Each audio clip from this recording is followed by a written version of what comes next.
My sister went to her 18th birthday party with 3 friends where over 120 people RSVP'd and only the host, his parents and his girlfriend were there. What stories of complete social torture do you have? The worst part about this is that his friends had to all get together and sit around waiting for him to call, just so they could laugh in his face. For my high school's 5-year anniversary, one enterprising student made a Facebook group and went through the yearbook, adding everyone he could possibly find. About 630 of the roughly 700 students from our graduating class joined the group and started in on how everyone was doing, where everyone was living, etc. For the actual IRL get-together invite, about 150 people said yes and 300 or so said maybe. The guy who organized it rented out a private room at a bowling alley, paid for a bartender and got a ridiculous amount of food and such, as well as having all 4 ebooks and putting together a DVD of random videos from sporting events, plays, funny skits from the school news, everything. This guy went all out. On the day of the reunion, 5 people came. The guy who organized it and his girlfriend, who wasn't even in our class, myself and a friend, one random person who I recognized but never spoke to, and another guy who actually worked at the bowling alley. Quite possibly the saddest thing I've ever seen.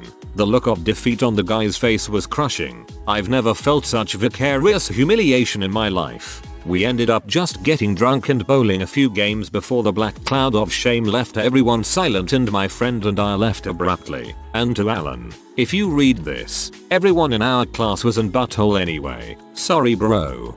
When an RSVP involves nothing more than a mouse click, you can be pretty sure most people will say sure, I'll come. 9th birthday. Invited my entire grade. My mom, my little sister, and I had spent a week making a pinata by hand. We were living in extreme poverty. I got thrift store toys for present, no complaints. Though, I loved the thrift store and there were still toys, and didn't have a lot to eat sometimes. I was later put in foster care, but that's another story. But my mom had saved up to have snacks and such, and I remember that she put so much work into making it a great party. I knew my best friend had some kind of family event that weekend, so she couldn't come. So we had plans to have a sleepover the next weekend. We sat in the yard waiting for 2 hours and no one showed. My little sister and I ended up just taking turns hitting the pinata ourselves. I wanted to cry, but my mom already looked so sad. I felt too guilty to let the tears come. Worst birthday ever. If it makes you feel better, I would have attended. My mom made sure that every birthday party invitation I got was attended, no matter what. There were some that only a few people showed, but I always had a good time. Just last night I was forced to go watch a friend of a friend's band play some crappy gig at a hole-in-the-wall bar. They went on late after another band had already played, and the audience just kept dwindling in size. It was pretty excruciating. It took all my willpower not to look like I was in agony. Afterwards we all had to pretend they rocked out and that we were impressed. I mean, he looked so happy, we couldn't ruin it for him.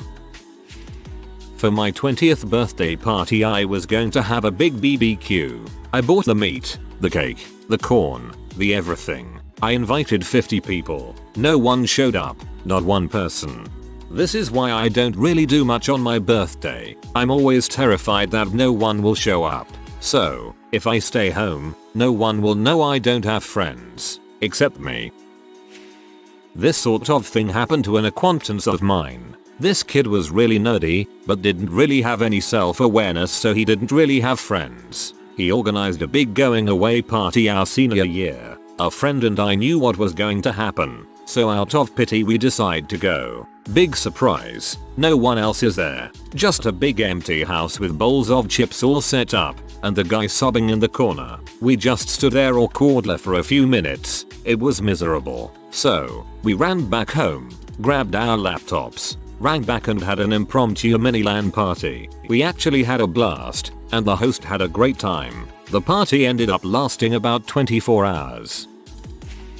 I went to a surprise party where I was the only non-family member there, and I didn't even know the girl that well. Turns out, her friends are buttholes, but she's an awesome person and it made her feel better than no one being there otherwise, so I don't regret it.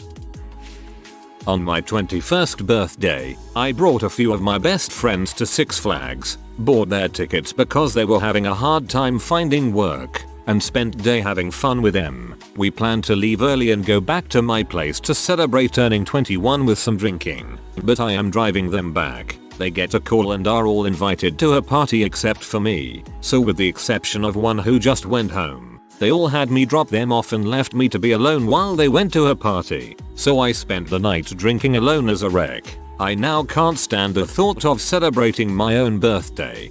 Frick that, drop them off at midway between all their houses and go home if they are doing that. This same thing happened to me in elementary school. My parents moved us around a lot, so I wasn't able to keep friends for a long time. I moved to a new school and decided that the best way to make friends would be to invite a whole bunch of girls to my birthday party. My mom put this whole thing together and only 2 girls showed up. I was devastated. I asked one of the girls from school why they didn't come and she said my mom told me it looked like a child made the invitation, so I couldn't go. I am a child. Needless to say, I wasn't very socially graceful after that.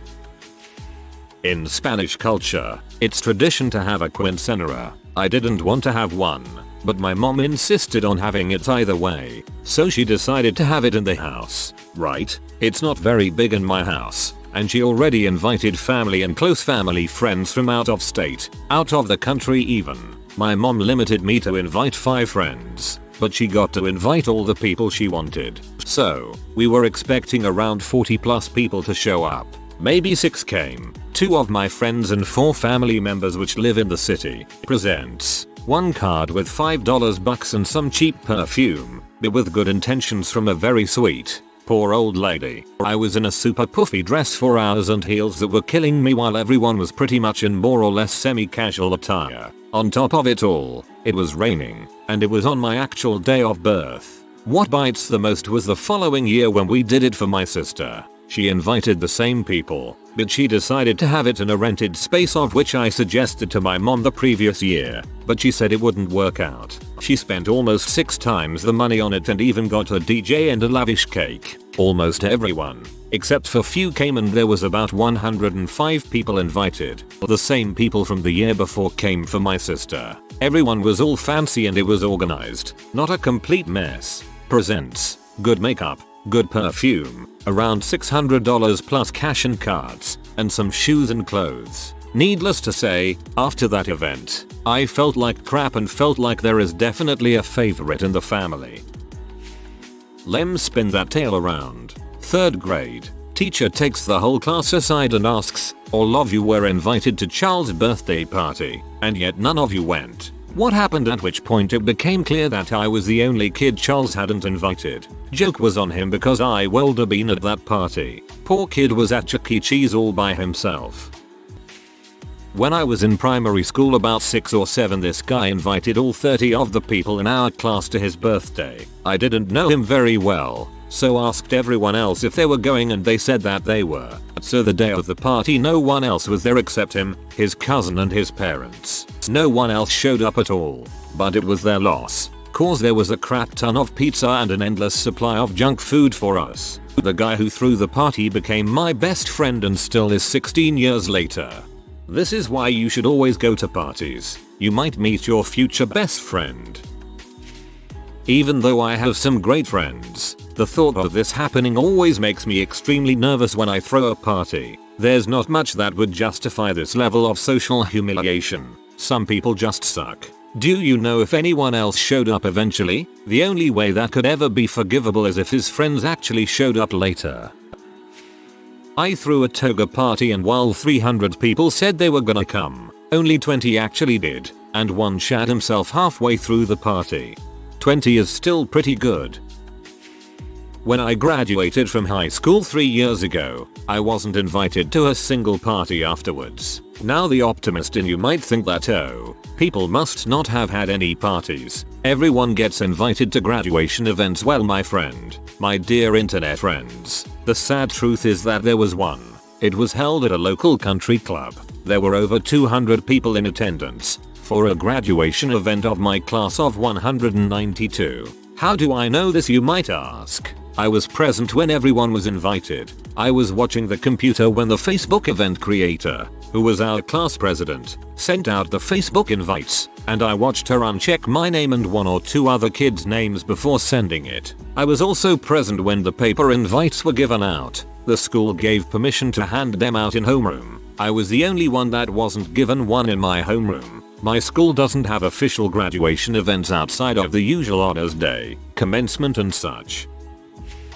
Similar thing happened to an acquaintance of mine in high school, long before cell phones, much less Facebook. She invited about 100 people to her birthday party, had lots of food, no band though, but just me and 2 others showed up. Next year I was college, and she was still in high school. She attempts suicide, calls me to say goodbye, and a bunch of guys in my dorm, total strangers to her, pulled together to keep her on the phone, call the local police and make sure emergency personnel show up to save her. I should mention that this was in an era where there was only one payphone per dorm floor, so they had to scramble to get to another phone. TLDR. Sometimes people are dongs, sometimes they are heroes. Heck, I don't know if this will get buried or not. I decided that I would go to my junior prom, even though I had no date and all of about 3 friends at that time, none of whom were going. I mowed lawns to rent a tux, and since my dad was working, started walking toward my school the night of the prom. As I am walking down the sidewalk, a group of dudes drives past me in a convertible going the opposite direction, and ask me if I am going to the prom. I recognize a couple of them as popular people, so I said yes. They said they'd swing around and give me a ride. They made a U-turn, and I see one begin to stand up in the backseat of the car. The top was down. It was beginning to get dark, and I couldn't see too well, but I thought I saw him make some kind of motion, like he was saying, "Come on." I come to in an ambulance. After I get as much of my bearings as I am going to, I freaked right the frick out. There's blood on my tux, and EMTs standing next to me. I ask them, in a confused teenager sort of way, what the actual frick happened and where was I. They told me someone had reported seeing me lying on the sidewalk, unconscious and bleeding. I was dumbstruck. I said I don't remember anything other than waiting to get a ride from someone. There was, apparently, a full can of beer sitting very close by, which they believed I had been hit in the head with. Then it all came together for me in one very terrible instant. I was struck paralyzed with fear as my brain pieced together what must have happened. When I saw that guy stand up in the backseat, making a hand motion, he must have been throwing something at me. In the darkness, I didn't see it coming, and was most likely completely unprepared when it hit me. I must not have even known what hit me. They said I was curled in the fetal position when they found me, which I don't remember going into. I remember nothing from this time, just the car coming towards me, and waking up in the ambulance. The police took the can as evidence, and it apparently had blood of mine on it, and was dented from having hit my head. Of course, every person in that car covered for one another, and as such, there were not arrests or disciplines of any kind. I know it was them, though. That's the only thing that makes sense to me. 10 years later, I never went to another prom. I love you and I want to cut the crap out of whoever did this to you. For my high school graduation, my mom threw a party for me. My mom is known within the family for having bitchin' parties. She invited my friends as well as family, had a cousin DJ, and even got another cousin to cater for us from his bakery. My sisters are hairdressers and makeup artists, so they made me look really nice and I bought a nice new outfit. I am in very few pictures from that night. Those pictures exist because I was greeting the actual subjects of the photos or happened to be in the background. My friends avoided me and ate all the food and hung out in my backyard while I explained shamefaced to my cousins, who are my age and little older, that everyone from my high school sucked and that this would be the last time I saw majority of those people. It was my sweet 16. We were really poor, so I never had birthday parties, and on several occasions my family actually forgot it was my birthday. So for my 16th I convinced my parents to let me have a party in our family room. I decorated, bought an outfit, made a bunch of food, meticulously planned the music and invited over 100 people. My budget was very small and I wasn't super popular, but I wasn't a pariah and it was a big deal for me, so I expected at least my closest friends to show. Not one person showed up. I sat there for hours in my party dress waiting. Eventually I started to cry and my parents got mad because my crying was interrupting their TV show, so they sent me to my room. I think that was the year I realized my birthday is cursed. Your parents were dongs for being so insensitive. I hope you're doing better now. The entire 2004. Grade 4 for me. I had not one friend. Every single recess and lunchtime break was spent walking alone, by myself, with only my own thoughts to comfort me and keep me occupied. The teachers having an announcement to the entire class before lunchtime on my birthday saying, "Now I want someone to play with Bren Mains this lunchtime. Whoever does gets lollies," didn't help. Out of all the lunchtimes in my life, have I never had one as lonely as that. In 4th grade, my military family had just moved again with a small child, so I switched from homeschooling to public school for the first time. My glasses were 3/4 thick, I had a high school reading level, and I was going through a phase where my favorite game was to pretend I was a horse. I'm sure you can extrapolate from there. Unfortunately, I blocked that entire year out of my memory, so I don't have any specific tales of torture for you. Sorry. All I can tell you is I came out of that year with a facial tic and an anxiety-related speech impediment. Kids suck.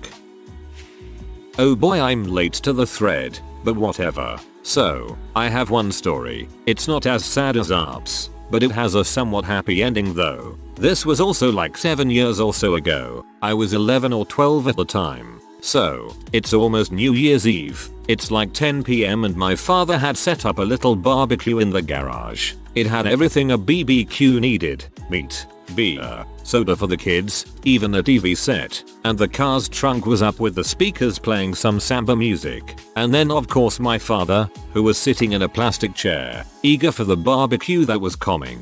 Cue like 1 hour later, everyone was upstairs watching TV or something, and my friends call me at the door. I head down through the garage, and I see my father still sitting in the plastic chair. I look at his face and I see that his eyes were a little reddish, with a teardrop or two running across his cheeks. That's when it finally hit me. He set up the barbecue more than an hour ago and no one showed up. Not even my family was there. Well, I told you it had a sorta happy ending, and it does. I tell my friends to get in, and we eat together the barbecue my father was cooking. Then I go upstairs and tell my family to join us too. They kinda realize the crap they did. 2 minutes later, one of my friend's father, one of our neighbors, pops up at the door after him and joins us. Cue 10 minutes, his father had called the other neighbors too, and they were all eating BBQ, drinking beer while laughing out loud, watching TV and listening to the loud music blasting from the car's trunk. I've never seen my dad so happy like that night. TLDR. 7 years ago, New Year's Eve, dad sets up BBQ but no one shows up. After I see what's going on, I call my friends and my family to join, and the night was saved. Then he decided instead of using an iPod, which would probably get lost stolen on the night, he'd hire a DJ. That cost $400. What? I got this, you guys. I was finishing my freshman year, year 9 of high school in a small New Hampshire town. I was the secretary in student council, by default, as nobody ran against me, and decided that I wanted to run for sophomore class president the next year. The speeches and voting would be held at the end of freshman year to decide who would hold what positions in 10th grade. I spent a lot of time on my campaign. I made posters with catchy mottos, wrote and rewrote my speech multiple times, and friends told me that they would indeed vote for me. So there I was, stepping up to the stage to give the speech to the whole freshman class. Only about 200, but still, I was peppy and full of young naive energy as I delivered my big speech. When I finished, I said thank you, indicating my speech was over. Nobody clapped. It was completely silent in the auditorium. After an awkward silence, the guy I was running against clapped for me. He was a sweet nerdy kid who I am confident had nothing to do with the setup.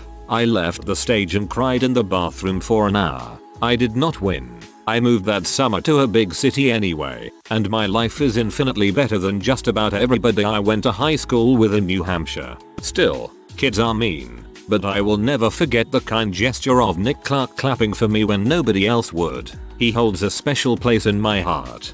Hooray for Nick Clark. I work at a bar that holds 18th birthday parties and such and have had quite a few instances of this happening. One of the more memorable parties was this girl's 18th. She was pretty hot and turned up at the start of the party on her own to set up. 2 hours later and still no one had shown up, so she starts to ring people to see where they are. No one was answering their phones, and what gets me is that not even her family showed up. I mean, where the heck were her parents? So in the end, me and my boss just did a shots with her, and then she just sat the corner of the bar crying for a few hours until we decided to shut the party down and all go home feeling rather miserable. Right after my dad died, all of the kids in my 2nd grade class stopped talking to me. We used to have our desks pushed together in clusters of 4, and suddenly I was being moved from cluster to cluster. I was finally grouped with the kids no one liked. One kid who wore diapers and was always crapping himself. One who constantly exposed himself, and the other who would pick his nose and rub snot off on kids, and even they didn't want me. I remember when the snot kid found out, he started screaming at the teacher that he didn't want to catch my curse and have his father die. So from that day until the last day of 5th grade, I had to sit alone, off to the side near the teacher's desk. The only time kids ever spoke to me was when they were dead too. What a crappy teacher. My birthday parties have been unfailing horrible. 10th. My 2 best friends were fighting over which animorph was better, and each refused to come if the other was going to be there. Neither of them showed. 12th. My sister invited one of her friends who was my age. I disliked her, and she was the only one who showed up. 14th. Swimming party. The only boy invited unknowingly had a see-through swimsuit. 16th. Friends argued and were catty. Went to Spider-Man 3. 17th. 2 people showed up out of 25 invited. 18th. Least horrible, but the 3 people I most wanted they were unable to come, and I ended the night crying because my ex said some rude things. 19th. Broke up with my boyfriend 2 days before. Friend's ex-girlfriend showed up and made things awkward. 20th. All of my friends were rude to each other and it caused some of them to leave the party. They wouldn't listen to me when I tried to calm everyone down. Ended the party with an awful movie because at that point I just wanted certain people to leave. I'm not having a party this year. Here's my thoughts. This guy was some sort of social outcast and decided to try and buy our acceptance by throwing a huge party. The cool kids, not accepting him, decided to play the world's biggest prank. Yeah, but even he has a girlfriend.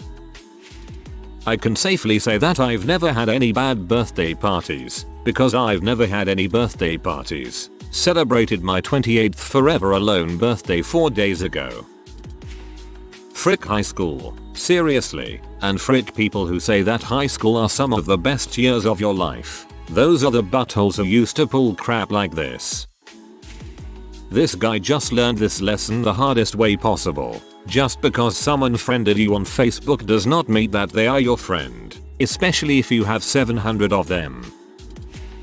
My mother forced me to throw a 19th birthday party. I didn't want one. I like birthdays, but my mother sometimes thinks her children's birthdays are in her honor for ever giving birth to us, so we better be celebrating. She invited some of my friends over without telling me, including this guy I didn't like. I had to put up with him hitting on me all night. The only highlight was that my sister made me a totally awesome cake which featured Goku fighting a vampire. Unfortunately, my best friend got really drunk and spilled beer all over it. It was well-intentioned social birthday torture.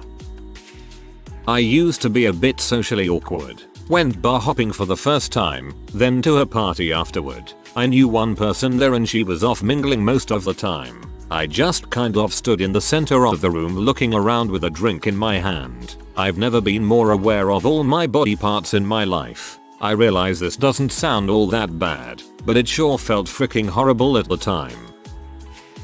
My housemate was smart enough to throw an ugly Christmas sweater party the night when our university was playing in a bowl game 90 minutes away. Only his specific group of friends showed up. Actually, come to think of it, Steve, you're a conniving mother. I feel bad for this kid, or anyone who's a victim of bullying for that matter, but if this kid invited 700 plus people to his party, I'm sure one of them would have spoken up about the mass conspiracy to not attend his party. I was forced to go to my cousin's wedding. I know I sound like a dong right now. My cousin's wedding.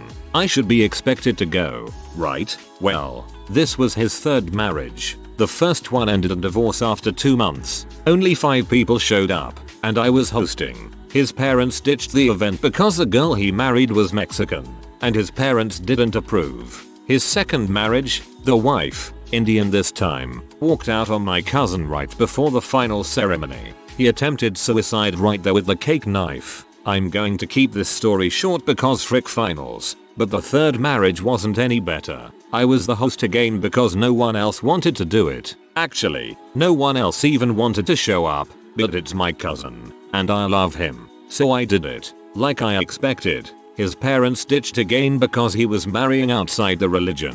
Another Mexican, Catholic. 6 people total showed up, including my cousin and his wife. So there I was singing, dancing, and telling jokes to a total of 6 people, 2 of which who weren't even invited. Just some random wedding crashers that we decided to just keep around for company. It's been a year and a half now, and my cousin is currently living in Mexico with his third wife. I'm sorry, but with the amount of ridiculous stories I've heard from you, I just have trouble believing you anymore. If you are new to the channel, you can subscribe. I publish new videos every day. Until then, check another video.